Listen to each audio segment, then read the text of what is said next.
Hello, I'm Frederick Janson, and this is the ninth section of my change, value, behavior, and performance theory, which addresses balancing polarized valuations of change. Clearly, many valuations of change are polarized. For example, good versus bad, big versus small, fast versus slow, dark versus light, thinker versus feeler, organic versus mechanic, centralized versus decentralized, and formal versus informal. However, as many of these words and their associated numbers are relative to other words and other numbers, such that both polar valuations can be correct at the same time, is there a danger associated with employing polarized or absolute valuations of change? Balancing, the answer is yes and no. Is it good when a lion initiates the killing of a zebra? Objectively, it is good for the lion and it is bad for the zebra. However, subjectively, the lion would likely only view this as good, and the zebra would only view this as bad. If the lion thought about how the zebra feels and behaviorally mirrored this value, and sought not to kill the zebra or any other animal, the lion would quickly die of starvation. Is it good or bad when a pack of lions attacks a zebra in order to profit? Is it good or bad when a pack of corporations or individuals breaks the law and or moral code that protects society in order to profit? Is it good or bad when a number of strong countries attack a weak country in order to profit? It is not good or bad. It is good for some and bad for others, and at the same time. Dangerous subjective valuation of these changes would support a single value pole only, good or bad, when the objective valuation of these changes represents both poles, good and bad. Accordingly, both valuation poles must be considered to more accurately provide valuations to change. All that said, by the end of this section, a case will be made for using polarized valuations of change in some situations. Failure to adequately consider both valuation poles when valuing change can result in mirrored polarized behaviors that further the polarization of value systems in populations, that can further chronic wars, chronic lending for wars, increased threats to national and hegemonic security, exploding national and global debts, increased trade deficits, increased savings deficits, increased leadership deficits, decreased employment, decreased spending and investment, increased energy and food production needs, decreased energy and food production supply, exploding global populations, and increased human and environmental degradation. However, employing polarized valuation may actually protect against all of the aforementioned, and so to balance, the valuation of change is situational and subjective. There are no hard rules for the valuation of change, and so no single model fits all. It may be good for a lion to kill a zebra, but as the number of lions increases with every killed zebra, the number of zebras decrease until there are no more zebras, which results in the mass starvation of the lions, which is not good for the lions. Accordingly, when a lion kills a zebra, it is not only good and bad for the lion and the zebra, respectively, it is bad and good for the lions and zebras, respectively. The result, the short-term gains and losses of the lions and zebras must be balanced in such a manner that both the lion and the zebra populations can survive in the long term. A second example of why polarized valuations of change need to be balanced examines the four personality spectrums of the Myers-Briggs Type Indicator Personality Test. Composed of seemingly opposite poles, extrovert versus introvert, intuitive versus sensing, thinking versus feeling, and perceiving versus judging, respectively, these poles need to be balanced.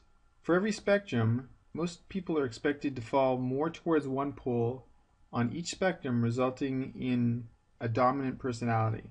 Dangerous polarized thinking would then assume that the total opposite personality, the recessive personality, is absent in a person's personality, which would be incorrect.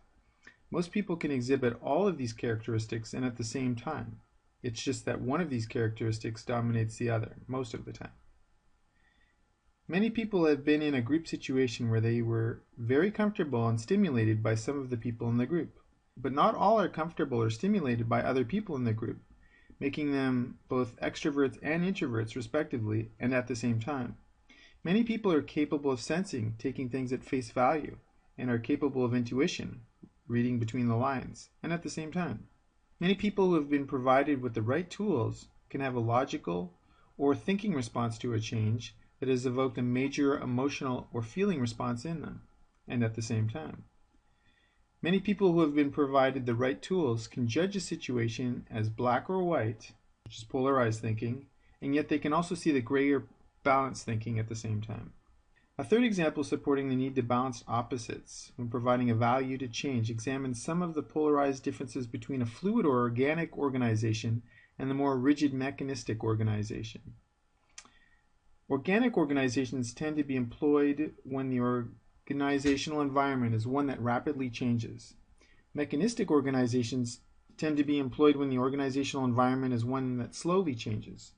Mechanistic organizations tend to have taller hierarchies, and organic organizations tend to have flatter hierarchies.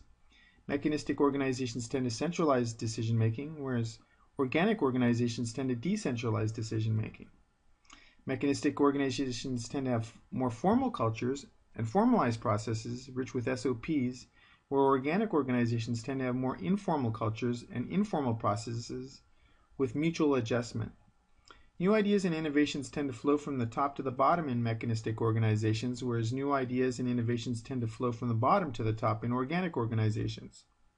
Dangerous subjective valuation of these changes would support a single valuation pool only, and embrace the absolute of mechanistic organizational design for a slowly changing environment, resulting in a rigid structure that does not adapt to change. Dangerous subjective valuation of these changes would support a single valuation pool only, and embrace the absolute of organic organizational design for a fast-changing environment, resulting in little to no structure, organizational continuity, or focus.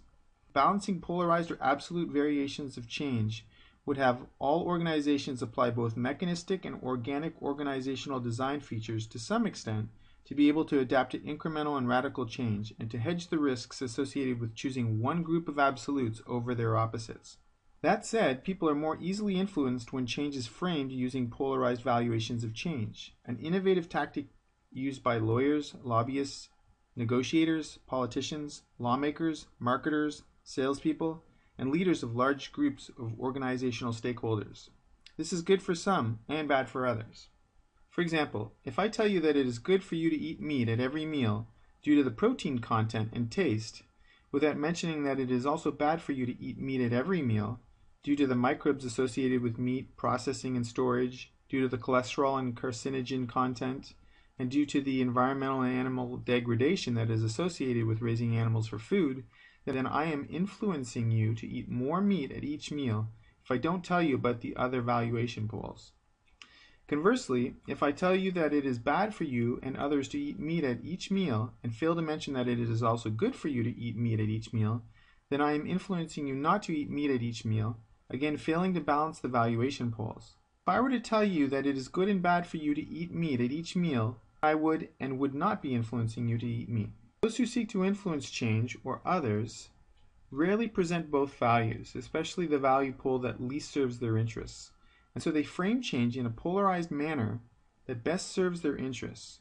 Controlling which change valuations people have access to, or controlling information, controls how people will behave, as revealed in the next section.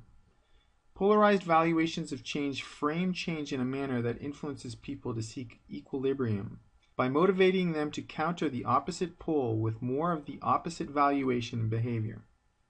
In summary, it is important to balance absolute or polarized valuations of change, and in some situations, it is important not to balance absolute or polarized valuations of change, depending on the following behavior that one hopes to engineer. At the start of this section, polarizing thinking was purportedly valued as bad, and balanced thinking was valued as good. To balance, polarized and balanced thinking can both be safe and dangerous, and they can both be good and bad, like the lion and the zebra.